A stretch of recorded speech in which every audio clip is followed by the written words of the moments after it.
ایک بندہ آ گیا، وہ غیر مسلم تھا، تو کہنے لگا میرے کچھ سوالوں کے جواب میں پر کسی نے دیے نہیں کبھی. تو جب اس نے آ کے بہت بڑا دعویٰ کیا کہ اگر کوئی میرے سوال کا جواب دے تو میں مان جاؤں، تو پھر مسلمانوں نے کہا کہ نہیں، تو نے بڑا ہی دعویٰ کر دیا، تو شے ہی کوئی نہیں.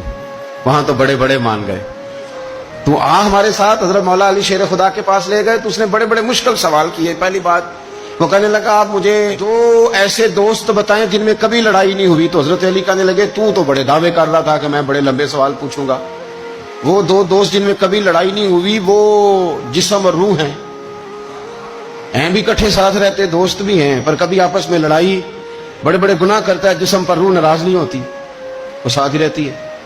اس کی آنکھیں کھل گئی، اس کو تو کبھی جواب ہی نہیں ملا تھا. کہنے لگا اچھا وہ دو ایسے دوست پھر بتائیں جن میں کبھی صلح نہیں ہوئی. تو فرمایا وہ موت اور حیات ہیں. جب موت آتی ہے تو پھر زندگی باقی، ان کی صلح نہیں ہو سکتی، اکٹھے رہ ہی نہیں سکتے. اللہ اکبر. وہ کہنے لگا یہ تو کمال ہو گئی. اب وہ ذہن کھل گیا. کہنے لگا جی اور پوچھ لوں؟ فرمایا تیرا ہی دعویٰ تھا دو پوچھنے، میں تیار ہوں، تو 100 بھی پوچھ. کہنے لگا وہ بی بی جس نے چند لمحوں میں بچہ پیدا کر دیا، فرمایا یہ بھی کوئی مشکل بات ہے؟ وہ حضرت مریم ہے.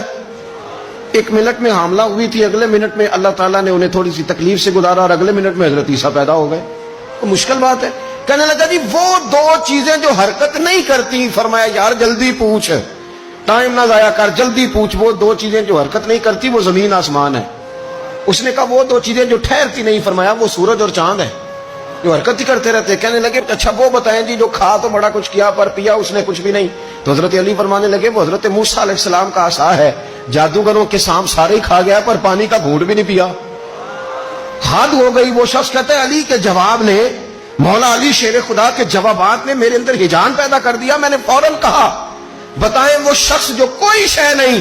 تو حضرت علی کہنے لگے جو میرے نبی کا کلمہ نہ پڑھے وہ کوئی شے نہیں. کہنے لگے وہ بتائیں جو بڑی شے ہو. فرمایا جو چاہے کہ اس کی عزت کعبے سے بھی زیادہ ہو جائے اور وہ بڑی شے بن جائے تو وہ محمد عربی کا کلمہ پڑھ جائے. کافر کوئی شے نہیں اور مومن ہے بڑی شے. اس نے ہاتھ آگے بڑھایا، کہنے لگا پھر پڑھائیے مجھے بھی کلمہ.